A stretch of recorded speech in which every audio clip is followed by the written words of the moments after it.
এখন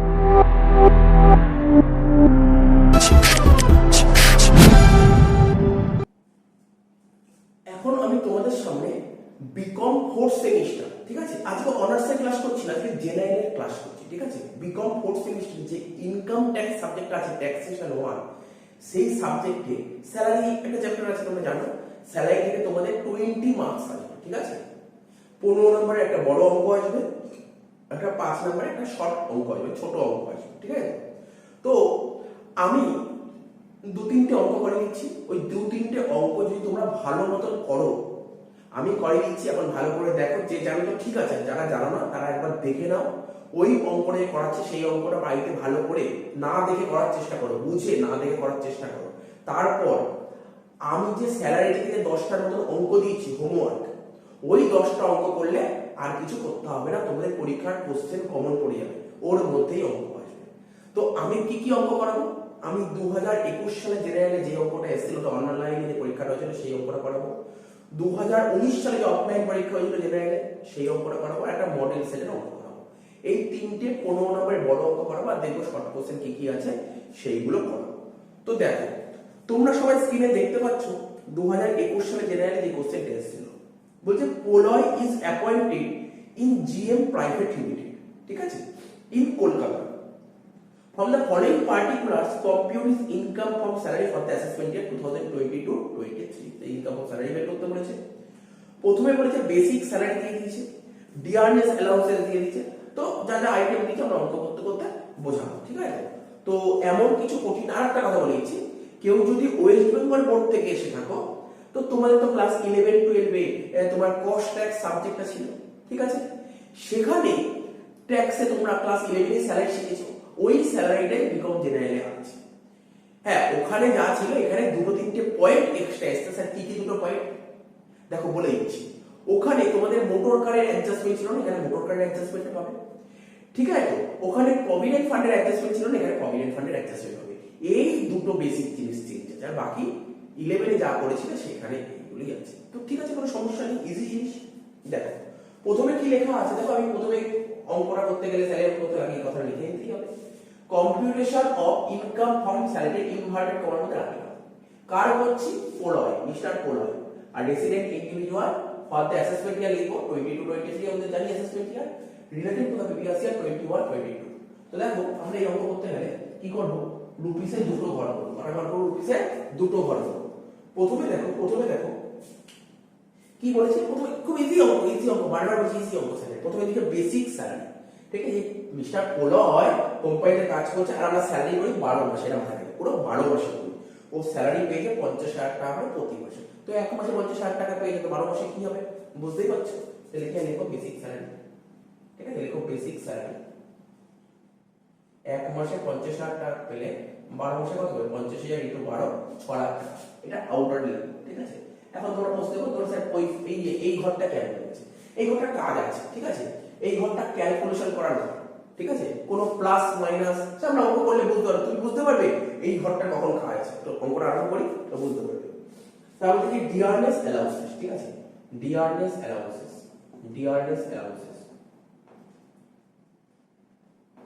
তোমরা সবাই জানো যারা চাকরি করে তারা যেমন বেসিক স্যালারি পায়, তার পাশাপাশি কিন্তু ওরা ডিও পায়, ঠিক আছে, ডিয়ারনেস অ্যালাউন্স। কখনো কোনো এক্সামে ডিয়ারনেস অ্যালাউন্সের কথা নাও লিখতে পারে, কি লেখা থাকতে পারে? ডিয়ারনেস অ্যালাউন্সের জায়গায় ডিয়ারনেস পে লিখে দিতে পারে, ঠিক আছে। এখানে কি বলছে? Forming part of salary. যাদের যাদের কাছে বই আছে বা কোশ্চেন পেপারটা আছে, কোশ্চেন পেপার তাহলে আন্ডারলাইন করো। ডিয়ারনেস অ্যালাউন্সের ব্র্যাকেটে ফর্মিং পার্ট অফ স্যালারি লেখা আছে না, এর তলে আন্ডারলাইন করে পরে এর ফাংশন আছে। কত বলেছে? 30,000 টাকা পার মান্থ। তাহলে 30,000 × 12, ঠিক আছে। তো 30,000 × 12 বলে কত হবে? 3,60,000। এটাও আউটার লিখো, ঠিক আছে, বোঝা গেল। তারপর কি বলেছে? তার হচ্ছে এন্টারটেইনমেন্ট অ্যালাউন্সেস। দেখো এন্টারটেইনমেন্ট অ্যালাউন্সেস, আমি বলে দিই এন্টারটেইনমেন্ট অ্যালাউন্স, আগে লিখে নিই এন্টারটেইনমেন্ট অ্যালাউন্স। মানে এমপ্লয়িরা, মানে কর্মচারীরা কোম্পানি থেকে, মানে এমপ্লয়িরা কোম্পানি থেকে অনেক রকমের অ্যালাউন্স পায়। কিছু অ্যালাউন্স হয় ফুললি ট্যাক্সেবল, কিছু অ্যালাউন্স হয় পার্টলি ট্যাক্সেবল, আর কিছু অ্যালাউন্স হয় এক্সেম্পটেড অ্যালাউন্স। তাহলে কিছু ফুললি ট্যাক্সেবল অ্যালাউন্স আমার কাছে যারা প্রথম দিয়ে পড়ছো তোমরা জানোই, আমি নোট লিখিয়ে দিয়েছি, ঠিক আছে? তো যারা দেরি করে জয়েন করেছো, যে নোটটা যাদের কাছে নেই, তা যাদের কাছে নোটগুলো আছে তাদের থেকে নোটগুলো নিয়ে নেবে, ঠিক আছে? ফুললি ট্যাক্সেবল অ্যালাউন্সের নামগুলো লিখে যে হ্যাঁ এই অ্যালাউন্স গুলো ফুললি ট্যাক্সেবল, ঠিক আছে? এটা মনে রাখতে হবে, বোঝার তো কিছু, এটা মনে রাখতে হবে এই যে এই অ্যালাউন্স গুলোকে ফুললি ট্যাক্সেবল বলে। আর আমি বলে দিই তোমাদের এক্সামে 4 থেকে 5টা ফুললি ট্যাক্সেবল অ্যালাউন্স মনে রাখলেই হবে। আর কিছু আছে পার্টলি ট্যাক্সেবল অ্যালাউন্স, ঠিক আছে? আর আছে এক্সেমটেড অ্যালাউন্স, ঠিক আছে? তো এক্সেমটেড অ্যালাউন্স মনে না রাখলেও চলবে, তাহলে কি কি মনে রাখবে? ফুললি ট্যাক্সেবল,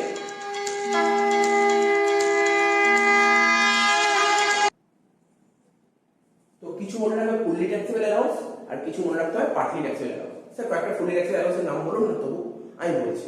এই যে এন্টারটেইনমেন্ট অ্যালাউন্স লিখেছো, এই যে এন্টারটেইনমেন্ট অ্যালাউন্স লেখা আছে না, তো যেটা বলছিলাম স্যার কতগুলো ফুললি ট্যাক্সেবল অ্যালাউন্সের নাম বলুন না যাতে মনে থাকে। দেখো আমি তোকে বলে দিচ্ছি, এই যে ডিআরএস অ্যালাউন্স লেখা আছে, এটাও তো একটা অ্যালাউন্স, এটা fully taxable allowance. Entertainment allowance এটাও একটা অ্যালাউন্স, এটাও ফুললি ট্যাক্সেবল অ্যালাউন্স। স্যার আর কি? মেডিকেল অ্যালাউন্স লিখে দিতে পারো, মেডিকেল অ্যালাউন্স আর fully taxable allowance. Service allowance ওটাও তো fully taxable allowance. Lunch allowance ওটাও ফুললি ট্যাক্সেবল। প্রজেক্ট অ্যালাউন্স, ঠিক আছে, ওটাও ফুললি ট্যাক্সেবল। ম্যারেজ অ্যালাউন্স, আরে ওটাও ফুললি ট্যাক্সেবল অ্যালাউন্স। তারপর সিটি কম্পেনসেটরি অ্যালাউন্সেস, ঠিক আছে, তো ওটাও তোমার ফুললি ট্যাক্সেবল অ্যালাউন্সেস। তার মানে আমরা কি কি বলে দিলাম, আশা করি তোমরা বুঝতে পেরেছো। বেসিক্যালি কি কি জানতে হবে তোমাদের, কাজ হয়ে যাবে। ডিআরএস অ্যালাউন্সেস ফুললি ট্যাক্সেবল এটা জানতে হবে, এন্টারটেইনমেন্ট অ্যালাউন্স ফুললি ট্যাক্সেবল এটা জানতে হবে, মেডিকেল অ্যালাউন্সটা জানতে হবে, সার্ভিস অ্যালাউন্স। আশা করি এই চারটে করলে মোটামুটি হয়ে যাবে। তো ঠিক আছে, বলে দিলাম এন্টারটেইনমেন্ট অ্যালাউন্সটা ফুললি ট্যাক্সেবল, ঠিক আছে? তো কত টাকা দিয়েছে? 8000 টাকা পার মান্থ। এখানে দিচ্ছি 8000 ইনটু 12 কত? 96000, ঠিক আছে? আচ্ছা আরেকটা কথা দেখে রাখো, এই অঙ্কটা কি দিয়েছে? এমপ্লয়ি মানে যে মিস্টার পোলয় কি চাকরি করছে কোন কোম্পানি, গভর্নমেন্ট না non government? Sir non government, মাথায় রাখবে, মাথায় রাখবে নন গভর্নমেন্ট। স্যার আমাদের পরীক্ষা কি দেবে, গভর্নমেন্ট না নন গভর্নমেন্ট? দেখো নন গভর্নমেন্টই দেওয়ার চান্স, 98% যাবে নন গভর্নমেন্ট। আর নন গভর্নমেন্ট দেবে, গভর্নমেন্ট করতে হবে না, নন গভর্নমেন্টই পরীক্ষায়, ঠিক আছে? তো ঠিক আছে, ঠিক আছে, হয়ে গেল এন্টারটেইনমেন্ট অ্যালাউন্স। তারপর কি করলাম, কিছুক্ষণ আগে বলেছিলাম তো medical allowance fully taxable, fully taxable লিখে রাখো, ফুললি ট্যাক্সেবল কি কি? এটা ফুললি ট্যাক্সেবল, এটা ফুললি ট্যাক্সেবল, এরপর যেটা লিখছি ওটাও fully taxable. Medical allowance fully taxable, fully taxable. Medical allowance কত টাকা দিয়েছে, কত টাকা দিয়েছে? স্যার 3000 টাকা করে বলেছে প্রতি মাসে, দেখো 3000 ইনটু 12 কত? 36000। তোমাকে ঘাবড়ানোর জন্য কি দিতে পারে, মেডিকেল অ্যালাউন্সের প্যাকেটে বলতে পারে অ্যাকচুয়াল এক্সপেন্ডিচার, ও ফাও দেবে, ঠিক আছে? যদি লিখে দেয় মেডিকেল অ্যালাউন্স, ব্যাকে লিখে দেবে অ্যাকচুয়াল এক্সপেন্ডিচার, ওটা ফাও দিয়েছে, ওটা নেবেই না, ওটা হাতই দেবে না, ঠিক আছে? তো মেডিকেল অ্যালাউন্স ফুললি ট্যাক্সেবল হয়ে গেল। তারপর কি বলেছে, এত অবধি বোঝা গেল। এই অঙ্কনে ফুললি ট্যাক্সেবল অ্যালাউন্স কি কি পেলাম? Sir DA, entertainment allowance, medical allowance, তিনটে। এরপর কি বলছে, বোনাস, ঠিক আছে? এরপর বলেছে কি বোনাস, তো লেখো বোনাস। বলছে বোনাসটা কন্ট্রাক্টে ছিল, তুমি যখন চাকরি করবে সার্ভিস লেটার পেয়ে গেলে সেই কন্ট্রাক্টে লেখা ছিল তুমি বোনাস পাবে। তো বোনাস কত বলেছে? 12000 টাকা পে বলেছে, পার মান্থ বলেনি, পার মান্থ বলেনি, বলে 12000 টাকা পে করেছে, মানে একবার পেমেন্ট করেছে। এখানে ছিল বোনাস 12000 টাকা। নেক্সট কি বলেছে? বলছে হি ইজ প্রোভাইডেড, তাকে প্রোভাইড করা হয়েছে। কি প্রোভাইড করেছে? আরে কি প্রোভাইড করেছে? উইথ অ্যান অ্যাকোমোডেশন, তাকে একটা অ্যাকোমোডেশন, স্যার অ্যাকোমোডেশন মানে বাসস্থান, ওকে একটা থাকার জায়গা প্রোভাইড করেছে, ঠিক আছে? ইন কলকাতা, মানে মিস্টার পোলয়কে কলকাতায় একটা থাকার জায়গা প্রোভাইড করেছে, for which the employer paid rent 2500 per month. Suppose আমি তোমাকে বোঝাচ্ছি এটা, ধরো মিস্টার পোলয়ের বাড়ি কোথায়? সাপোজ মিস্টার পোলয়ের বাড়ি আসানসোলে, ঠিক আছে? ও ধরো নিউ টাউনে একটা জব লেগেছে, ঠিক আছে? নিউ টাউনে অনেক বড় বড় কোম্পানি আছে, জেনপ্যাক্ট একটা আছে, ক্যাপজেমিনি আছে, থেকে শুরু করে অনেক বড় বড় কোম্পানি আছে। ও ধরো নিউ টাউনে একটা জব লেগেছে, তাহলে ও তো আসানসোল থেকে রেগুলার যাতায়াত করবে না, তাহলে তো ওকে নিশ্চয়ই এই নিউ টাউনের আশেপাশে কোথাও থাকতে হবে, ঠিক আছে? তো কোম্পানির মালিককে বললো, দেখো আমি তো ডেইলি প্যাসেঞ্জারি করতে পারবো না, সম্ভব না। তো বললো, মালিক বললো ঠিক আছে, আমি তোমাকে একটা অ্যাকোমোডেশনের ব্যবস্থা করে দেবো। প্রশ্ন হলো অ্যাকোমোডেশনের ব্যবস্থা কোথায় করে দিয়েছে, ঠিক আছে? বলে দিয়েছে অ্যাকোমোডেশনের ব্যবস্থা করে দিয়েছে কলকাতায়, ঠিক আছে? এখানে দেখো কি বলেছে। আচ্ছা এখানে কি বলেছে, এখানে বলেছে কি মানে কোম্পানি থেকে ওকে বলে দিয়েছে ওর বাড়ি আসানসোল, ঠিক আছে? ও যদি নিউ টাউনে জব লাগে তাহলে ও নিউ টাউনের আশেপাশে কোনো জায়গায় থাকতে হবে। ও মালিককে বলেছে, দেখো আমার পক্ষে তো ওখান দিয়ে এসে ডেলি কাজ করা সম্ভব নয়। তো মালিক বলল ঠিক আছে, কোম্পানি থেকে তোমাকে অ্যাকোমোডেশন প্রোভাইড করা হবে, ঠিক আছে? হয় কোম্পানি হয় কোম্পানি কি করবে, হয় কোম্পানির যদি কোনো কোয়ার্টার থাকে, কোম্পানির যদি কোনো স্টাফ কোয়ার্টার থাকে সেখানে থাকবে, আর যদি কোম্পানির স্টাফ কোয়ার্টার না থাকে তাহলে কোম্পানি থেকে ওকে বলবে তুমি ঘর দেখে নাও, ভাড়াটা আমরা দিয়ে দেবো। বুঝতে পারছো কি বললাম? এটাই বলেছে। তো এখানে স্যার কোনটা বলেছে তুমি ভাবো, ব্যাপারটা বোঝার চেষ্টা করে, কোনটা বলেছে এখানে? কি তুমি মানে কোম্পানির অ্যাকোমোডেশনে থাকছো, মানে কোম্পানির কোয়ার্টারে থাকছো? তুমি কি কোম্পানির কোয়ার্টারে থাকছো, নাকি কোম্পানি বলছে ঠিক আছে তুমি ঘর দেখে নাও, কলকাতার আশেপাশে তুমি ঘর দেখে নাও, ঘর যা ভাড়া হবে আমি সেটা দেবো, মানে মালিক বলেছে। দেখো বলেছে he is provided with an accommodation in কলকাতায়, কলকাতায় একটা অ্যাকোমোডেশন প্রোভাইড করা হয়েছে এবং সেই অ্যাকোমোডেশনের যা ভাড়া সেটা মালিক প্রোভাইড করেছে। তো দু রকমের নিয়ম হয়, হয় মালিকের বাড়িতে থাকবে আর না হলে মালিক কোনো বাড়িতে ভাড়া করে রাখবে। ঠিক আছে, তো এটা সেটাই বলেছে। তো দেখো এটা কিভাবে করবো আমি বলে দিচ্ছি। ঠিক আছে, আচ্ছা তার আগে এটা করবো, এটা করার আগে লাস্ট পয়েন্টটা করে দেবো। ঠিক আছে, লাস্ট পয়েন্ট, একদম লাস্ট পয়েন্ট। ঠিক আছে, কি বলেছে? আচ্ছা লাস্টের আগেরটা দেখো, এই চেকটা বলছে দ্য এমপ্লয়ার কন্ট্রিবিউট 10,000 টাকা পার মান্থ। এমপ্লয়ার মানে মালিক কন্ট্রিবিউট করেছে 10,000 টাকা পার মান্থ। কোথায়? Recognized provident fund. আগে তোমাদের বলেছি প্রভিডেন্ট ফান্ড চার রকমের হয়, একটা রিকগনাইজড প্রভিডেন্ট ফান্ড, একটা আনরিকগনাইজড প্রভিডেন্ট ফান্ড, একটা স্ট্যাটিউটরি প্রভিডেন্ট ফান্ড আর একটা পাবলিক প্রভিডেন্ট ফান্ড। যদি মনে হয় তোমরা লিখেই দেবো। প্রভিডেন্ট ফান্ড চার রকমের, রিকগনাইজড, আনরিকগনাইজড, স্ট্যাটিউটরি, পাবলিক। আমাদের যে পরীক্ষায় স্যালারি অঙ্ক দেবে ওখানে রিকগনাইজড দেবে, অন্য কিছু দেবে না, রিকগনাইজড প্রভিডেন্ট ফান্ড। ঠিক আছে, তো এখানে কি বলেছে? এখানে বলেছে এমপ্লয়ার কন্ট্রিবিউট করেছে। ঠিক আছে, এমপ্লয়ার 10,000 টাকা প্রতি মাসে দিচ্ছে রিকগনাইজড প্রভিডেন্ট ফান্ড। তাহলে লেখো, কথাটা লেখো এখানে লেখো এমপ্লয়ার, ঠিক আছে, contribute to recognised provident fund. কে এই কে কন্ট্রিবিউট করেছে? এমপ্লয়ার কন্ট্রিবিউট করেছে। এমপ্লয়ার মানে স্যার মালিক, মালিক কন্ট্রিবিউট করেছে। কোথায়? রিকগনাইজড প্রভিডেন্ট ফান্ডে কন্ট্রিবিউট করেছে। তো স্যালারি পার্ট এটা, মানে মালিক এমপ্লয়িকে দিয়েছে, স্যালারি পার্ট। তো কি বললাম, কোশ্চেনটা দেখবে।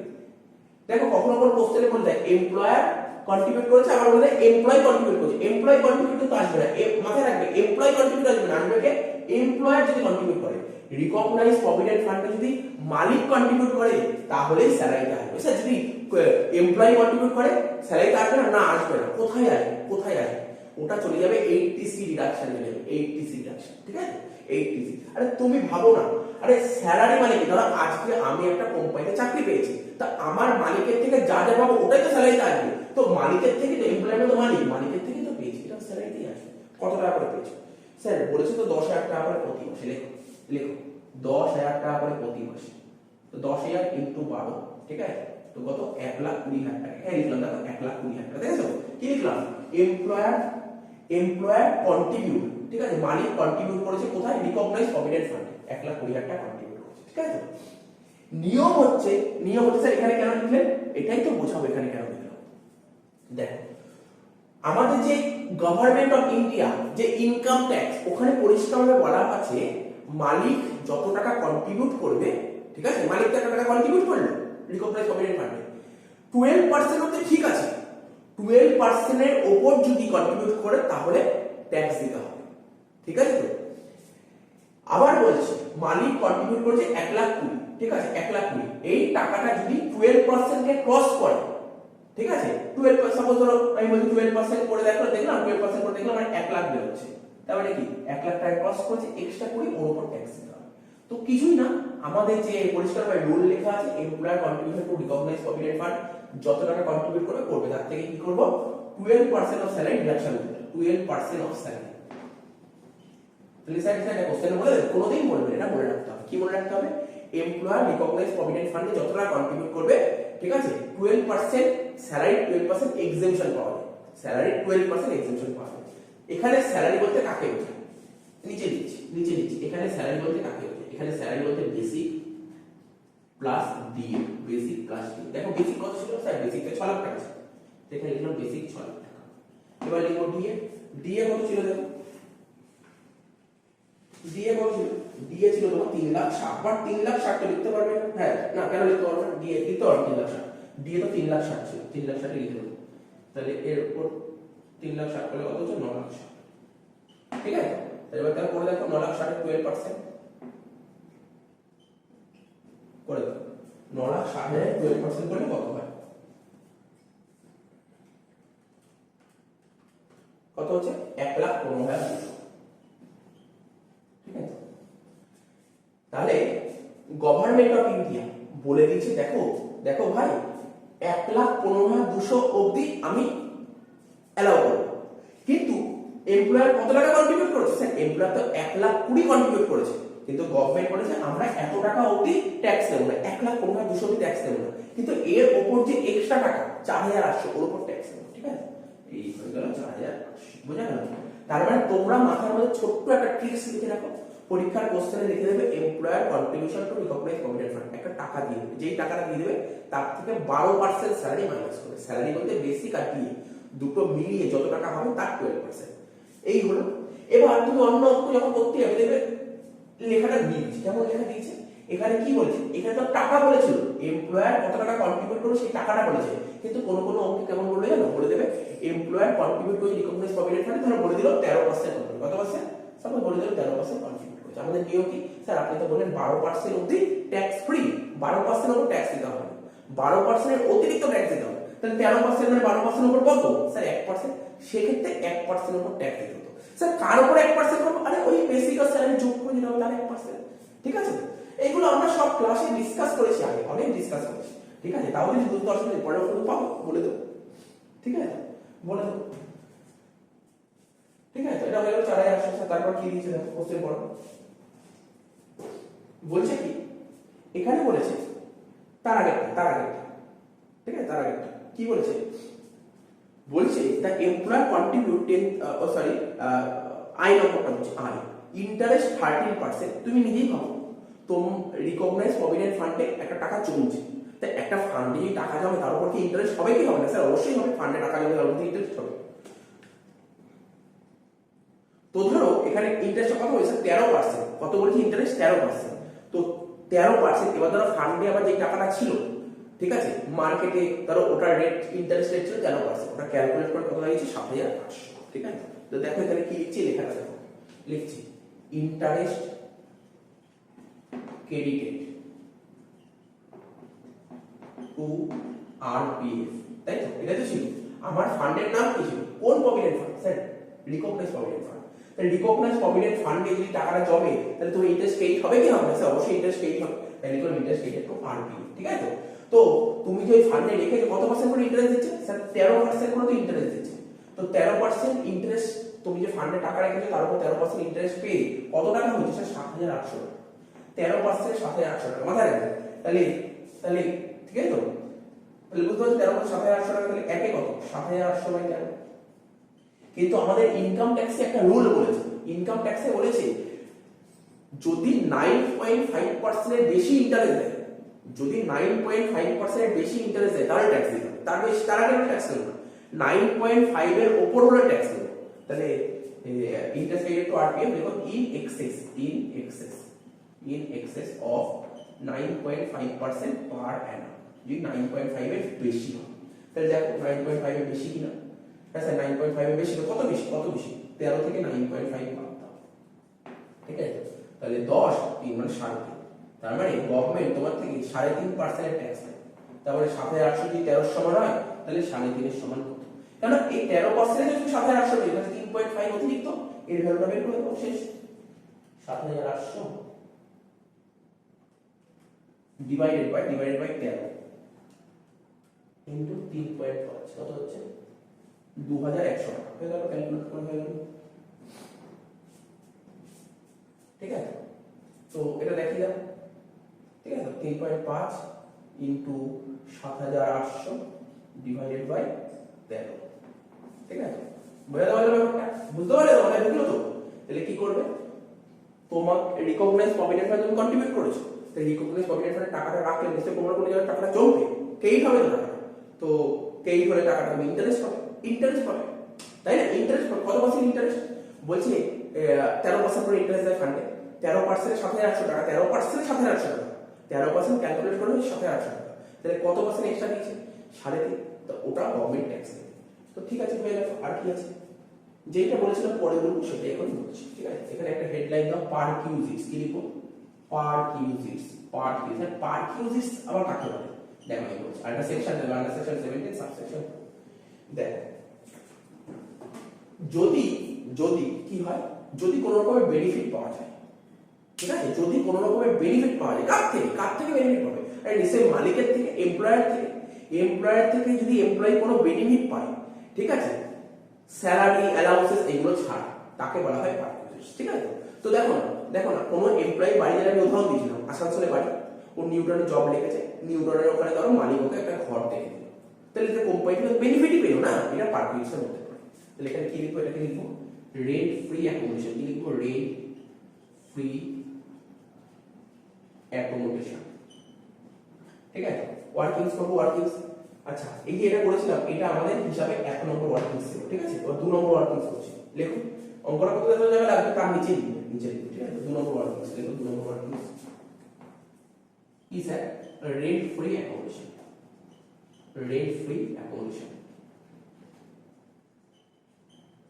এবার তোমাদের বলছি রেন্ট ফ্রি অ্যাকোমোডেশন এটা দু রকমের হয় একটা মালিকের বাড়িতে থাকতে পারে আর যদি মালিকের বাড়িতে থাকার জায়গা না থাকে তাহলে মালিক একটা বাড়ি ভাড়া করে দেবে সেখানে থাকবে স্যার এখানে কি বলেছে মালিকের বাড়িতে আরে না মালিকের বাড়িতে থাকার জায়গা ছিল না মালিকের বাড়িতে থাকেনি মালিক কোনো একটা বাড়ি ভাড়া করে দিয়ে সেখানে থেকে এই জন্যই তো বলেছি এমপ্লয়ার পে রেন্ট আরে মালিকের বাড়িতে যদি থাকতো তাহলে মালিক রেন্ট পে করবে বুঝতে পারছো এমপ্লয়ার পে রেন্ট মানেই হচ্ছে মালিকের বাড়িতে জায়গা নেই মালিক একটা ঘর দেখে দিয়েছে ঠিক আছে কারোর বাড়ি দেখে দিয়েছে ঠিক আছে সেখানে থাকছে তাহলে এখানে অপশনটা কি বলেছে এখানে লিখছি টেকেন অন হায়ার মানে বাড়িটা নিয়ে মানে টেকেন অন হায়ার ভাড়া বাড়ি হলে এক্ষেত্রে নিয়ম কি রেন্ট পে কত টাকা করে রেন্ট পে করা হচ্ছে দেখো কোশ্চেন করে দেখো রেন্ট কত টাকা করে পে করা হচ্ছে স্যার কোশ্চেনে তো বলেছে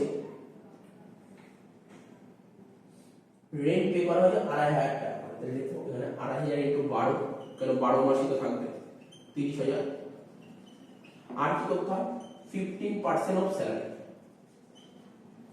স্যার এখানে স্যালারি বলতে কোন স্যালারি এখানে স্যালারি বলতে স্যার কোন স্যালারি তো বোঝো এখানে স্যালারি বলতে কোন স্যালারি দেখো লিখে দিচ্ছি এখানে এক একটা জায়গায় স্যালারি মানে এক একটা জায়গায় যেমন আমরা প্রভিডেন্ট ফান্ড করলাম ওখানে স্যালারি মানে কি করেছিলাম বেসিক আর দিয়ে আবার এখানেও স্যালারি হচ্ছে এখানে স্যালারি মানে লিখে নাও এখানে স্যালারি মানে ভুলে যাবে না কিন্তু বেসিক ঠিক আছে সব এখানে স্যালারি মানে সব যা আছে সব নাও বেসিক প্লাস ডিএ তারপর কি ছিল স্যার ডিএ ছিল তারপর কি ছিল আচ্ছা দেখো তোমাদের বোঝার সুবিধার জন্য লিখে দিচ্ছি ডিএ তারপর আচ্ছা লেখো এন্টারটেইনমেন্ট অ্যালাউন্স ছিল এন্টারটেইনমেন্ট শর্টে লিখলাম জায়গা নেই তোমরা পুরো লিখো এন্টারটেইনমেন্ট অ্যালাউন্সেস তারপর কি ছিল স্যার তারপর ছিল মেডিকেল অ্যালাউন্স লেখো মেডিকেল অ্যালাউন্সেস প্লাস তারপর কি ছিল স্যার বোনাস এটাও লেখো বোনাস ঠিক আছে স্যার এটা লিখবে না কখনো লিখবে না প্রভিডেন্ট ফান্ড আসে না এই যে স্যালারি ক্যালকুলেট করছি কিসের ক্যালকুলেট রেন্ট ফ্রি অ্যাকোমোডেশন করার সময় যে স্যালারি ক্যালকুলেট করব ওখানে আসবে বেসিক আসবে ডিএ আসবে যত রকমের অ্যালাউন্স আছে সব আসবে সব অ্যালাউন্স আসবে ঠিক আছে বোনাস ওটাও আসবে ঠিক আছে কিন্তু প্রভিডেন্ট ফান্ড ভুলেও নেবে না প্রভিডেন্ট ফান্ড ইন্টারেস্ট রেট এটা নেবে না তাহলে যোগ কর নাও এগুলো লিখো 6 লাখ তারপর লিখো 3,60,000 তারপর লিখো 96,000 তারপর লিখো কত 96,000 হলো মেডিকেল অ্যালাউন্স 36,000 লিখো মেডিকেল অ্যালাউন্স 36,000 আর বোনাস 12,000 সকলে যোগ করে দেখো কত হচ্ছে স্যার 6 লাখ আর 3,60,000 9,60,000 লিখো 9,60,000 যোগ 96,000 যোগ 36,000 যোগ 12,000 কত হচ্ছে 11,04,000 কত হচ্ছে 11,04,000 ঠিক আছে কোথায় লিখবো না জায়গা নিচে লিখছি 11,04,000 ঠিক আছে 11,04,000 তাহলে এখানে কি করবো বুঝলি এটা টুকে নাও আশা করি টাকা লাগে মুছে দেবো কিন্তু না 11,04,000 এর উপর কত পার্সেন্ট স্যার 11,04,000 তো এই তো লেখা 15% চাপো 15% চাপো এর উপর 15% চাপিয়ে দাও ইনটু 15% কত 1,65,600 এখানে লিখবো 1,65,600 65 আর 600, বুঝলে তো? এই লাইনটা বুঝিয়েছি, কারণ আমার জায়গা নেই, ধরাতে হবে, তাই তো? এখানে নিচে কিছু লিখতে হবে,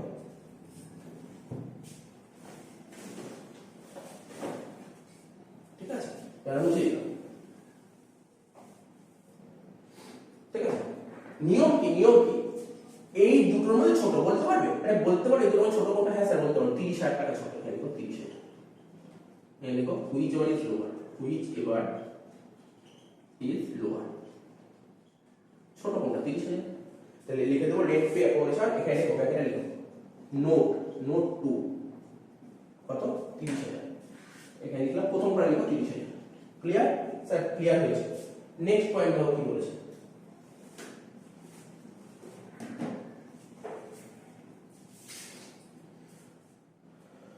জি নম্বর বলেছে, এটাই last point, personal electricity expenses 2,500 টাকা, প্রফেশনাল ট্যাক্স 1,500 টাকা রিএম্বার্স বাই দ্য এমপ্লয়ার। তার মানে কোম্পানির মালিক ইলেকট্রিক বিল পেমেন্ট করে দিচ্ছে আর প্রফেশনাল ট্যাক্স পেমেন্ট করে দিচ্ছে। তার মানে বলেই দিচ্ছি মালিক যা যা দিয়ে দেবে সবই পার্ট দিয়েছে। পার্ট দিয়েছে লিখো ইলেকট্রিক বিল, ইলেকট্রিক বিল কত টাকা দিয়েছে স্যার? 2,500 টাকা দিয়েছে, লিখে দাও 2,500 টাকা ইলেকট্রিক বিল। আর কি দিয়েছে স্যার? প্রফেশনাল ট্যাক্স কত টাকা?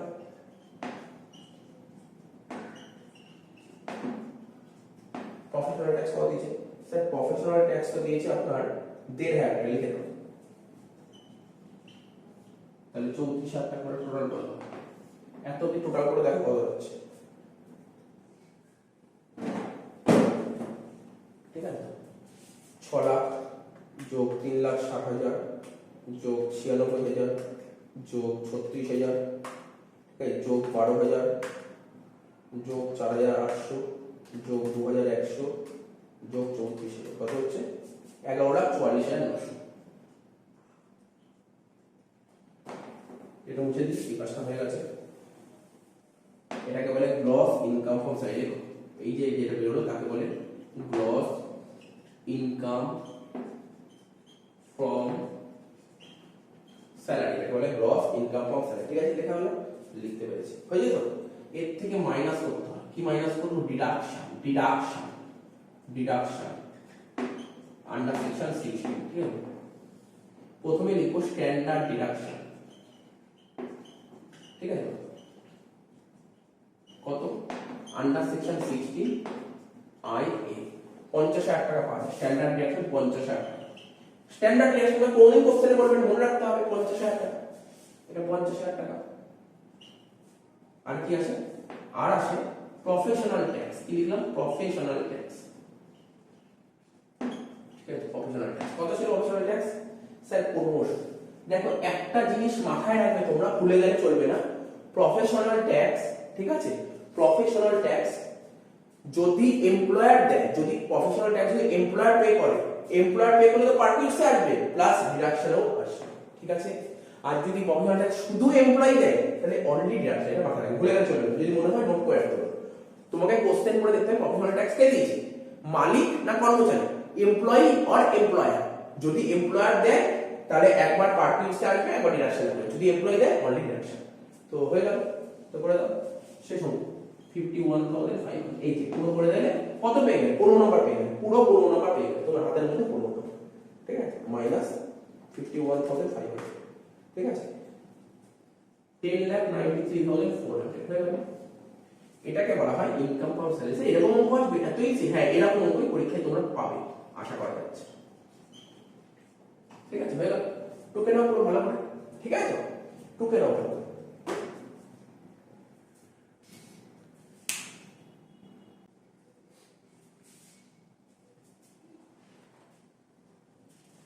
আচ্ছা, এরপর আমরা যে অঙ্কটা করব তোমরা সবাই স্ক্রিনে দেখতে পাচ্ছ, 2019 সালে জেনারেলে এসেছিল, ঠিক আছে?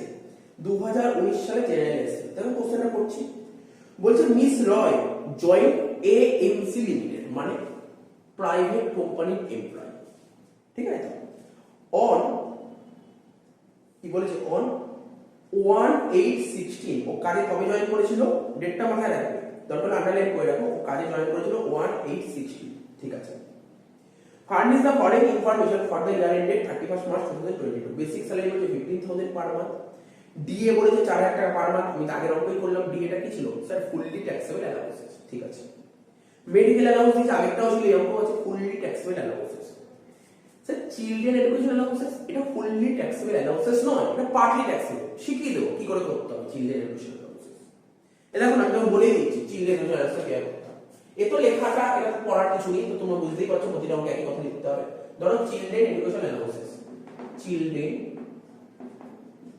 Education allowances. তো কোশ্চেনে তোমাকে বলে দেবে চিলড্রেন এডুকেশন অ্যালাউন্স এই থাকে, বলে দেবে তোমাকে বলে দিচ্ছি, দেখো বলে দিয়েছে চিলড্রেন এডুকেশন অ্যালাউন্স কি বলেছে, 500 টাকা করে প্রতি মাসে। 500 টাকা করে এখানে লিখলাম, 500 টাকা করে প্রতি মাসে হলে কত? 6,000 টাকা, তাই না? 6,000 টাকা। এবার এখানে কি বলেছে? চাইল্ড কটা? কোশ্চেনে বলতে হবে কটা চাইল্ড, বলতে হবে কটা চাইল্ড। স্যার না বললে একটা চাইল্ড, না বললে একটা চাইল্ড। কোশ্চেনে বলেছে স্যার বলেছে একটা চাইল্ড, তাহলে ইনটু 1। স্যার ধরুন তিনটে চাইল্ড, 3 গুণ করবে, 4টে হলে 4 গুণ করবে, 5 হলে 5 গুণ করবে, যতগুলো চাইল্ড তত গুণ করবে, তাই না? এর থেকে মাইনাস কোথায়? এক্সেমশন। এক্সেমশন বলে কথাটা লিখবে, এক্সেমশন। ঠিক আছে, তার মানে মাথায় রাখবে যদি বলে দেয়, আমি কি বললাম, children education allowance partly taxable allowance. Partly company তোমাকে 6,000 টাকা দিয়েছে, 6,000 টাকার উপর তোমাকে ট্যাক্স দিতে হবে না, এর উপর কিছু টাকা বাদ যাবে। বাদ দিয়ে ধরো 6,000 টাকা থেকে সাপোজ 1,000 টাকা বাদ দিল, তাহলে বাদ দিয়ে কত? 5,000 টাকা। গভর্নমেন্টের 5,000 টাকার উপর ট্যাক্স, ঠিক আছে? তো বুঝতে পারছো তো? এবার এখানে বাদ দেওয়ার নিয়মটা কি দেখতে হবে। নিয়ম হচ্ছে চিলড্রেন এডুকেশন অ্যালাউন্সে 100 টাকা এক্সেমশন পাই। কত টাকা? 100 টাকা। এবং ম্যাক্সিমাম 2 চাইল্ড। কত বললাম? Maximum 2 child, maximum 2 child. ঠিক আছে, তাহলে এক্সেমশন কত করে পাবো? 100 টাকা, ম্যাক্সিমাম 2 চাইল্ড। আরে তোমার তো চাইল্ডই ছিল 1, তাই না? তো একটা চাইল্ড তুমি একই হবে এখানে ইনটু 12। স্যার বুঝতে পারলে তো? আচ্ছা দেখে নি, এটা বুঝি না। 1200 বাদ দিয়ে 4,800। এখন তোমার মানে কোশ্চেন হলো, স্যার ধরুন আমার 3টে চাইল্ড আছে, তাহলে তুমি এখানে 3 গুণ করবে, ঠিক আছে? এখানে 3 গুণ, 3টে চাইল্ড, কিন্তু এক্সেমশন কতজনের জন্য? 2 জনের জন্য। হ্যাঁ স্যার, এবার ক্লিয়ার হবে, বুঝতে পারছো? মানে ইনকাম ট্যাক্সে পরিষ্কার করেছে এক্সেমশন 100 টাকা করে পাবো, 100 টাকা করে পাবো, ম্যাক্সিমাম 2 জনের জন্য, ম্যাক্সিমাম 2 জনের জন্য। টাকা পেতে পারে যতজন চাই ততজনের জন্য টাকা পাবে, কিন্তু এক্সেমশন 2 জনের জন্য, এটা মাথায় রাখতে হবে। আচ্ছা, পরীক্ষায় ধরো চিলড্রেন এডুকেশন অ্যালাউন্স না দিয়ে দিল হোস্টেল অ্যালাউন্স। একই কথা বলি। হোস্টেলের ক্ষেত্রে 100 টাকাটা চেঞ্জ হয়ে যাবে 300 টাকা, বুঝতে পারলে? তার মানে বোঝাতে পারলাম চিলড্রেন, এটা নোট করে রাখো, সুন্দর করে নোট করে রাখো, পরীক্ষায় ইম্পর্টেন্ট পয়েন্ট, এটা পয়েন্ট তুমি পেতে পারো। চিলড্রেন এডুকেশন বা হোস্টেল অ্যালাউন্স, ঠিক আছে? এটা বলবো, এটা তো কি বলবো। আর এটা ক্লাস 11 এর স্টুডেন্টরাই জানে না, ক্লাস 11 এর স্টুডেন্ট যাদের ট্যাক্স আছে, ঠিক আছে? তো ওরা জানে না। তাহলে বোঝাতে পারলাম, এটা বুঝিয়ে দিই, তারপর করো। হাউস অ্যালাউন্সটা বুঝিয়ে দেবো অঙ্কে। আচ্ছা চলো হাউস অ্যালাউন্সটা করে দেবো। যা বলছি প্রতিটা পয়েন্ট সুন্দর সুন্দর করে করো। তা অঙ্কটা করতে একটা পাতা জায়গা লাগবে, এক পাতা বা হাফ পাতা। তোমরা করো 3/4 জায়গা ছেড়ে দাও, 3/4, একটা পেজে 3/4 জায়গা ছেড়ে দাও, ঠিক আছে? 3/4 জায়গা ছেড়ে দাও, ঠিক আছে? তো 75% জায়গা ছেড়ে দাও এই অঙ্কটা করার জন্য স্যালারি, তার নিচ থেকে ওয়ার্কিংস আনবো, ঠিক আছে?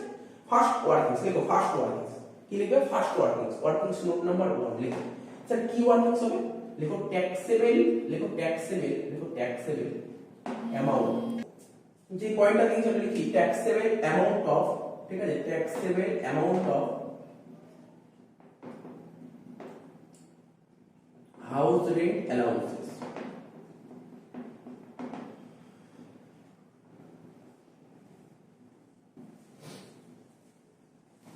পয়েন্ট আমরা পড়েছি তোমাদের সঙ্গে, বলছে হাউস রেন্ট অ্যালাউন্সেস। দেখো আগের অঙ্কটা কি ছিল? আগের অঙ্কটা ছিল রেন্ট ফ্রি অ্যাকোমোডেশন, ঠিক আছে? পরীক্ষায় কোশ্চেনটা এরকমই করে, যদি রেন্ট ফ্রি অ্যাকোমোডেশন আসে তাহলে হাউস রেন্ট অ্যালাউন্সেস আসে না, যদি হাউস রেন্ট অ্যালাউন্স আসে তাহলে রেন্ট ফ্রি অ্যাকোমোডেশন দিবেন। দুটোর মধ্যে একটা পাবো, ঠিক আছে? হয় রেন্ট ফ্রি অ্যাকোমোডেশন নাহলে হাউস রেন্ট অ্যালাউন্স। আগের অঙ্কটা তোমরা রেন্ট ফ্রি অ্যাকোমোডেশন পেয়েছো, আর এই অঙ্কটা তোমরা হাউস রেন্ট অ্যালাউন্সেস পাচ্ছ। স্যার হাউস রেন্ট অ্যালাউন্স জিনিসটা কি? এক্সাম্পল শোনো, তোমার বাড়ি আসানসোলে, তুমি নিউ টাউনে ক্যাবজেমিনিতে জব পেয়েছো, ঠিক আছে? ক্যাবজেমিনি হোক বা জেনপ্যাক্টে তুমি জব পেয়েছো। একই উদাহরণ দেবো, আসানসোল থেকে তোমার পক্ষে নিশ্চয়ই ডেলি প্যাসেঞ্জার করা সম্ভব নয়। তুমি এই কথাটাই তোমার মালিককে বলেছো, মালিক বলল তুমি তোমার পছন্দ মতন ঘর দেখে নাও নিউ টাউন এরিয়ায়, তুমি তোমার পছন্দ মতন ঘর দেখে নাও তোমার এরিয়ায়। আমরা কোম্পানি থেকে তোমার থাকার জন্য একটা হাউস রেন্ট অ্যালাউন্স দেবো। তার মানে কি আমি যেই বাড়িতে ভাড়া থাকবো পুরো ভাড়াটা দিয়ে দেবে? আমি এই কথাটা বলিনি, এই কথাটা একবার বলি। সাপোজ নিউ টাউনে তুমি থাকছো, তোমার ভাড়া বলছে 10,000 টাকা করে প্রতি মাসে। 10,000 টাকা করে তোমাকে ভাড়া দিতে হবে, ঠিক আছে, প্রতি মাসে। তুমি ঘর দেখেছো, কিন্তু কোম্পানি থেকে তোমাকে ধরো 6,000 টাকা বলেছে তোমাকে হাউস রেন্ট অ্যালাউন্স দেবো। বুঝতে পারলে এইটা? কিন্তু রেন্ট ফ্রি অ্যাকোমোডেশন ছিল না। রেন্ট ফ্রি অ্যাকোমোডেশনে পুরো টাকাটাই কোম্পানি দেবে, পুরো ভাড়ার টাকাটাই কোম্পানি দেবে। এটা হচ্ছে ডিফারেন্স, ঠিক আছে? তো দেখো, সবার প্রথম কি স্যার, সবার প্রথম এটা কি করে করতে হবে স্যার? দেখো, প্রথমে দেখতে হবে কোম্পানি থেকে তোমাকে কত টাকা হাউস রেন্ট অ্যালাউন্সেস দিয়েছে। দেখো, হাউস রেন্ট অ্যালাউন্স দিয়েছে প্রতি মাসে 2,000 টাকা। কত করে প্রতি মাসে? 2,000 টাকা। বলো, আমরা স্যালারি 12 মাসে করি, প্রতি মাসে 2,000 টাকা করে অ্যালাউন্স পাও, তাহলে বছরে কত স্যার? 24,000 টাকা। লেখো, হাউস রেন্ট অ্যালাউন্সেস রিসিপ্ট। কত টাকা হাউস রেন্ট রিসিভ করেছো? 24,000 টাকা। কি করে হলো? 2,000 টাকা করে প্রতি মাসে হলে মার মধ্যে 24,000 টাকা। আর একটা কথা বলি, অ্যালাউন্স তো হাউস রেন্ট অ্যালাউন্স হলো তোমার পার্টলি ট্যাক্সেবল অ্যালাউন্স। কি অ্যালাউন্স? Partly taxable allowance. তার মানে কিছু এক্সেমশন পাওয়া যাবে, অবশ্যই পার্টলি ট্যাক্সেবল হলে এক্সেমশন পাওয়া যাবে। তাহলে এটাও পার্টলি ট্যাক্সেবল, তুমি এক্সেমশন পেয়ে যাবে। তাহলে এক্সেমশন লিখো, লেস এক্সেমশন, ঠিক আছে? Under section 10 subsection 13A rule 2A। দেখো, যে কথা বলছি মন দিয়ে শোনো। এক্সেমশন লিখবে যদি এই, ঠিক আছে, সেকশনটা দিতে না পারো, দেবে না, ভুল দেবে না, ভুল দেবে না। দিতে না পারলে ঠিক আছে, কোনো সমস্যা নেই, কিন্তু ভুল দেবে না, ভুল দেবে না। মুখস্থ যদি প্রপারলি মুখস্থ হয় তাহলে দেবে, না হলে কিন্তু ভুল দেবে না। বারবার বলছি, exemption under section 10 subsection 13A rule 2A will be list মানে LEST, list মানে ছোট, list of the following, list of the following, ঠিক আছে? list of the following। প্রথমে কি লিখবো? এইটাই দেখে নেবো। এই লেখাটাই আবার দেখে নেবো। লেখো, হাউস রেন্ট অ্যালাউন্সেস কত টাকা? 24,000 টাকা, ঠিক আছে? তারপর কি লিখবো? লিখো রেন্ট পেড, লিখো rent paid minus 10% of salary, rent paid minus 10% of salary. বলো, রেন্ট কত টাকা করে পে করেছি? রেন্ট 3,000 টাকা করে পে করেছি, 3,000 টাকা করে। তো 3,000 টাকা করে রেন্ট পে করি 12 মাসে, কত হবে? 3,000 into 12 minus 10% of salary, 10% of salary. এটা একটা মনে তো একটু ছেড়ে এরকম জায়গা আছে, 2 নম্বর নোট করো। স্যালারি বলতে কি? Basic plus DA. এখানে স্যালারি মানে basic plus DA, basic plus DA, basic plus DA. Basic কত ছিল ওকে? বেসিক কত ছিল? পড়ো, আচ্ছা পড়ো, অঙ্ক প্রথম কি আরম্ভ করো? এখানে লিখো, এবার এখানে চলে আসো, এখানে চলে আসো। দেখো বেসিক স্যালারি, দেখো বেসিক স্যালারি, ঠিক আছে? বেসিক স্যালারি কত? 15,000 টাকা পার মান্থ। দেখো 15,000 টাকা পার মান্থ কত হচ্ছে? কারণ আমার স্যালারি তো 12 মাসে করি, তাই 15,000 ইনটু 12 করে 1,80,000, ঠিক আছে? বেসিক স্যালারি 1,80,000 আউটরাইট লিখবে। অর্থাৎ এই বেসিক স্যালারি কিন্তু ফুললি ট্যাক্সেবল, এর উপর কোনো এক্সেমশন নেই, ঠিক আছে? তারপর কি লেখা আছে? দি আর্নেস অ্যালাউন্স, এর আগেই বললাম ফুললি ট্যাক্সেবল। দেখো দি আর্নেস অ্যালাউন্সেস কত টাকা? 4,000 টাকা পার মান্থ। দেখো 4,000 ইনটু 12 কত হবে? 48,000। মানে ফুললি ট্যাক্সেবল কিন্তু, ঠিক আছে? বেসিকও ফুললি ট্যাক্সেবল, ডিও ফুললি ট্যাক্সেবল। দেখো বেসিক কত স্যার? 1,80,000 লিখে দাও, 1,80,000। ডিএ কত স্যার? ডিও 48,000 লিখো। 1,80,000 আর 40, 2,20,000, 2,20,000 আর 2,80,000। স্যালারি হলো 2,80,000, ঠিক আছে? স্যালারি কত হলো তোমার? 2,80,000।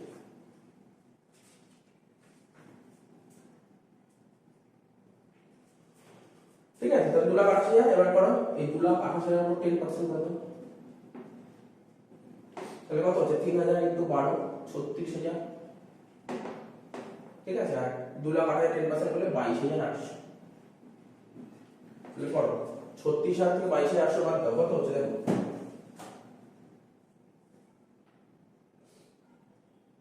দেখো 36,000 থেকে 22,800 বাদ দিয়ে দেখো কত হচ্ছে 13,200। লিখলাম 13,200। আর একটা কথা বলেছি, মন্দির কথা মন্দির শোনো, এখানে কি আছে, 36,000 ধরো, সাপোজ 36,000, ঠিক আছে।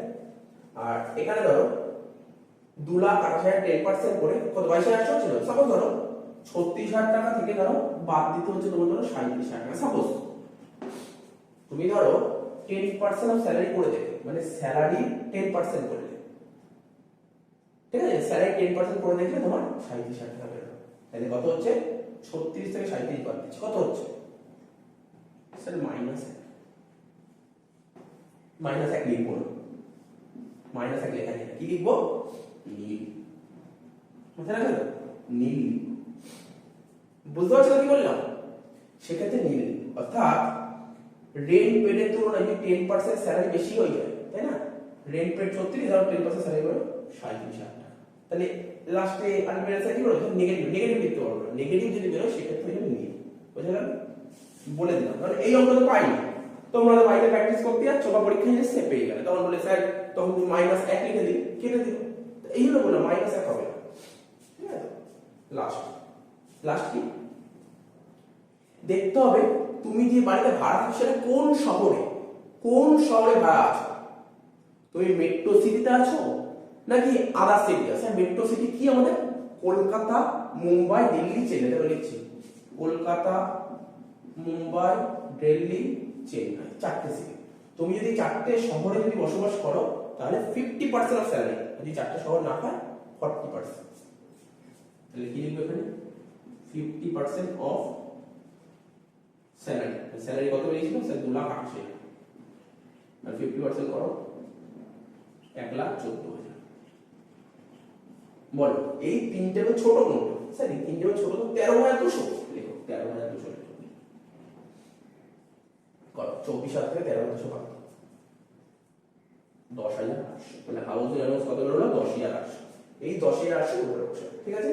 টুকে নাও, খুব ইম্পর্টেন্ট কিন্তু এই কনসেপ্টটা, পরীক্ষায় আসতে পারে কিন্তু, বা এমনও হতে পারে এরকমও কোশ্চেন সেট হতে পারে যে শুধু এইটাই 5 নম্বর দিয়ে দিল, বললাম না এই চ্যাপ্টার থেকে তোমার 20 নম্বর আছে স্যালারি থাকে, 15 নম্বরের বড় স্যালারি আর 5 নম্বরের শর্ট কোশ্চেন, দেখা গেল এটাও 5 নম্বর পেয়ে যাবে আলাদা করে। এবং আমার সাজেশনে এই টাইপের অঙ্ক দিয়েছি, 3টের মতো অঙ্ক দিয়েছি হোটেল অ্যালাউন্স, ঠিক আছে, ঠিক আছে। তো দেখো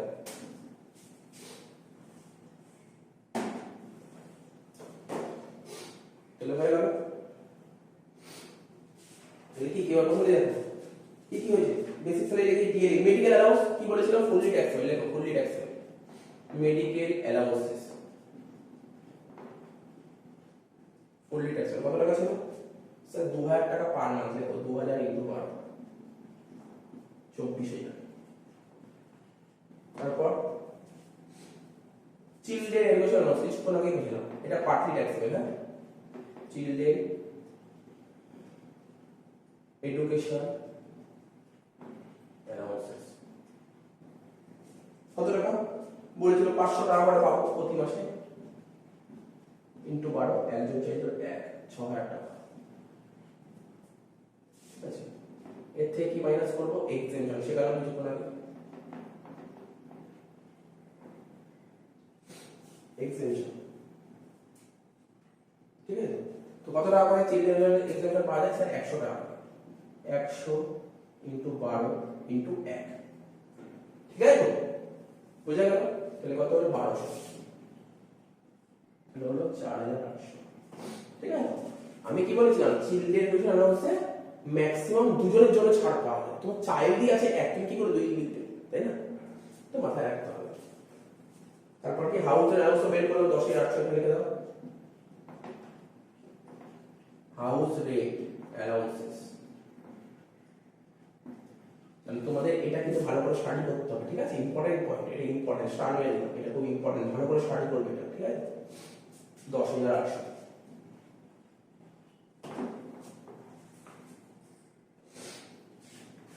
তারপর কি আছে জানা যাক,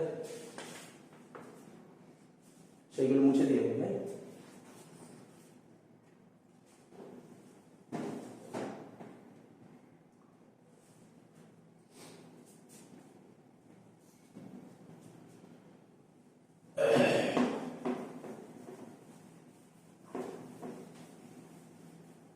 ঠিক আছে, বলো।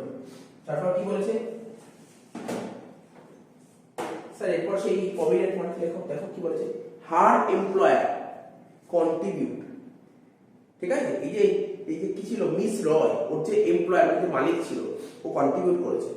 আগের অঙ্কটাই বলেছিল কি টাকা দিয়ে দিয়েছিল, আগের অঙ্কটা টাকা দিয়ে দিয়েছিল, এরপরে পার্সেন্টেজ বলেছে। এই বললাম আগের অঙ্কটা করার সময় বলেছিলাম বোঝাবো, আগের অঙ্কটা বুঝিয়ে দিয়েছিলাম, আবার এখানে বলেছি, ঠিক আছে? আগের কোনো কোনো অঙ্কে টাকা বলে দেবে, তো কোনো কোনো অঙ্কে পার্সেন্টেজ বলে দেবে। আগের অঙ্কটাই বলেছিল যে তার এমপ্লয়ার, ঠিক আছে, রিকগনাইজ প্রভিডেন্ট কন্ট্রিবিউট করে 10,000 টাকা করে সামথিং এর পার মান্থ ছিল, 10,000 টাকা পার মান্থ, হ্যাঁ 10,000 টাকা পার মান্থ ছিল, ঠিক আছে? তাতে কি করেছিল স্যার? আপনি 12% স্যালারি মাইনাস করেছিলেন।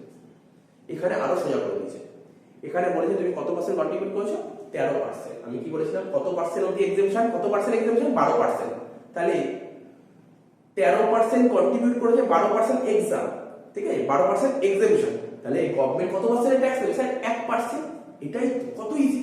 তাহলে এখানে লেখো এমপ্লয়ার কন্ট্রিবিউট, তাহলে লেখো contributed in recognized provident fund, RPF, recognized provident fund, in excess of 12% of salary। আগের অঙ্কটা টাকা দিয়েছে বলে টাকাটা লিখে 12% মাইনাস করেছিল, আর এখানে পার্সেন্টেজ দিয়েছে, আমি ইজি করে দিলাম। 12% এর অতিরিক্ত কত স্যার? 1%। 1% কার উপর 1% করব? এই বেসিক আর ডি এর উপর, বেসিক আর ডি কারণ স্যালারির উপর। বেসিক স্যালারি বলতে এখানে কি বোঝায়? প্রভিডেন্ট ফান্ড স্যালারি বলতে কি বোঝায় স্যার? বেসিক আর ডি। আমরা এই দুটো কি লিখব? 1,80,000 যোগ 48,000, 2,28,000, তাই তো? 2,28,000 এর উপর 1%, কত হচ্ছে? 2,280। লিখে দাও 2,280।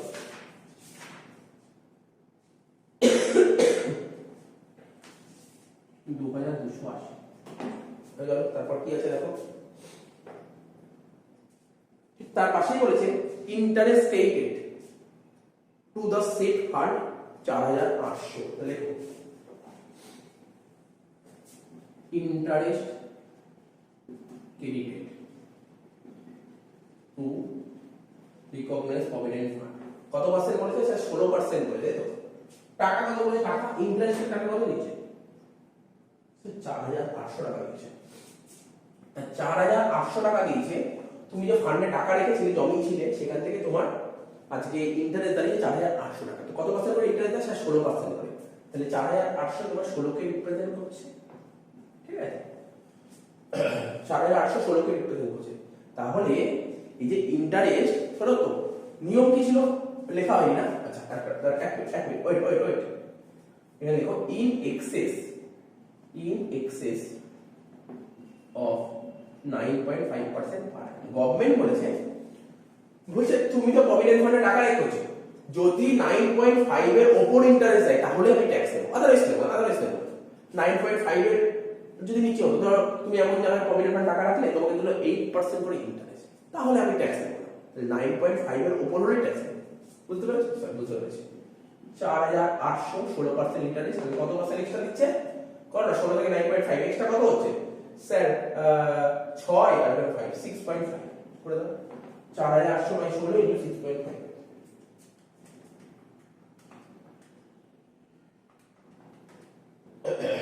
1950। ঠিক আছে, হয়ে গেল। ঠিক আছে, দেখো একটা বার সবই আমাদের মিলছে। নেক্সট কি বলেছে? Next motor car. নেক্সট হচ্ছে মোটর কার। দেখো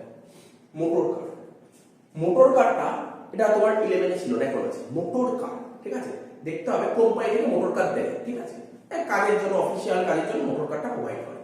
তো তোমাদের জেনারেল কেমন দেবে আমি বলে দিচ্ছি। মোটর কারটা দেবে, মোটর কারটা কেমন দেবে বলে দিচ্ছি। দেখো বেশি মনে রাখতে হবে না, অল্প একটু মনে রাখতে হবে motor car. Actually motor car, এই মোটর কার কনসেপ্ট, ঠিক আছে, কে দিচ্ছে, কে দেবে মোটর কার?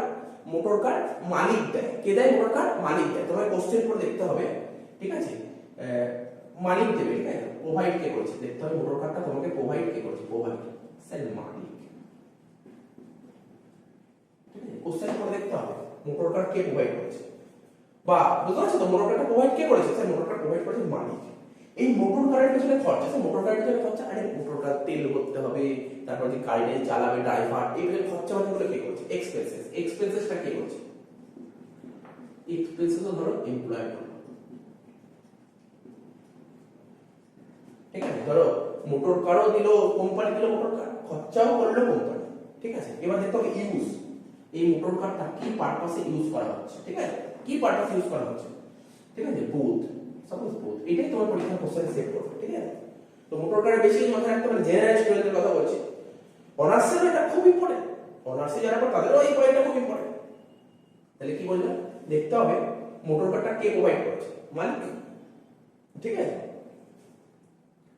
বা বলতে পারে যে মোটর কারটার মালিক কে? অ্যাকচুয়ালি মোটর কারটার মালিকটা কে? মানে যে গাড়িটা, মোটর বাইকটার মালিক, মানে মোটর গাড়িটা, ধরো যে মোটর গাড়িটা আছে, সেই মোটর গাড়িটা ধরো কোম্পানিরই মোটর গাড়ি আছে, সেটা এমপ্লয়িকে দেয়, বুঝতে পারছো? তো এটাই বলতে চাইছি যে মোটর কারটা প্রোভাইড কে করছে? মালিক প্রোভাইড করছে। এই মোটর কারটার পেছনে যত খরচা হবে কে করবে? এমপ্লয়ার। দেখো দুটো কাজই কিন্তু এমপ্লয়ার করছে। আর এই মোটর গাড়িটা যে দিয়েছে কি জন্য ব্যবহার করছে? বোথ করে, স্যার বোথ মানে অফিসিয়াল কাজেও ব্যবহার করবে, আবার পার্সোনাল কাজেও ব্যবহার করবে, বলে বোথ। যদি এরকম সিচুয়েশন দাঁড়ায়, যদি কোশ্চেনে এরকম সিচুয়েশন তৈরি করে, তাহলে দেখতে হবে ক্যাপাসিটি বলে একটা প্রশ্ন হয়। ক্যাপাসিটি, কার capacity? Sir current capacity. Current capacity ধরো এরকম থাকে আপ টু 1.6, বা ধরো কোনো জায়গায় লিখে দেবে 16, বা কোনো জায়গায় লিখে দেবে 1600, একই ব্যাপার। যদি এরকম থাকে আপ টু, সেক্ষেত্রে হবে 1800 প্লাস 900, ঠিক আছে, এটা হবে 1800 plus 900 per month, per month 1800 টাকা কারের জন্য, 900 টাকা ড্রাইভারের জন্য। যদি অ্যাবাভ যদি অ্যাবাভ 1.6 হয়, বা 16 হয়, বা 1600 হয়, সেক্ষেত্রে হবে 2400 প্লাস 900 পার মান্থ, ঠিক আছে, বোঝা গেল? স্যার বুঝতে পেরেছি। এবার বলো এই মোটর কারটা কিসের মধ্যে আছে? Motor car parking charge. Sir কেন পার্কিং চার্জ? মোটর কার কে দিয়েছে? স্যার কোম্পানি দিয়েছে। কোম্পানি থেকে যা পাবো, আরে বেসিক স্যালারি, অ্যালাউন্স, এগুলো ছাড়া যা পাবো সবই তো পার্কিং চার্জ, তাই না? মোটর কার পার্কিং চার্জ মধ্যে পড়ে। এবার কোশ্চেন করো, এই কোশ্চেনে মোটর কার সংক্রান্ত কি বলেছে? বলছে সি ইজ প্রোভাইডেড, তাকে প্রোভাইড করা হয়েছে কি? স্যার মোটর কার প্রোভাইড করা হয়েছে, তাকে মোটর কার প্রোভাইড করা হয়েছে অফ 1.6 লিটার। সেই কারেন্ট ক্যাপাসিটি কত? দেখো 1.6 লিটার, ঠিক আছে, 1.6 লিটার কার প্রোভাইড করা হয়েছে, ওন বাই এমপ্লয়ার। যেই কারটার মালিককে, এই কারটার মালিককে এমপ্লয়ার, ঠিক আছে, ঠিক আছে, অ্যালং উইথ দ্য ড্রাইভার, শুধু কার দেয়নি, পাশাপাশি ড্রাইভারও দিয়েছে।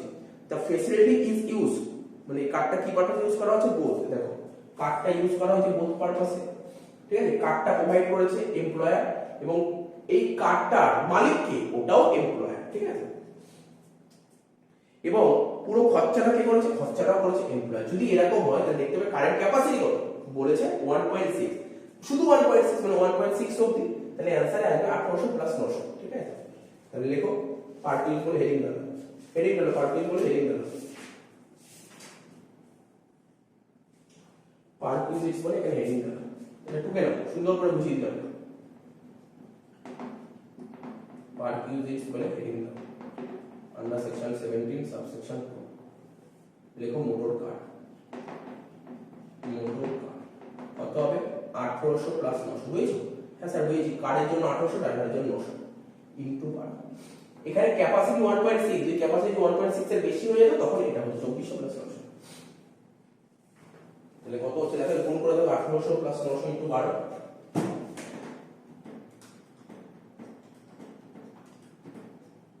32,400 টাকা।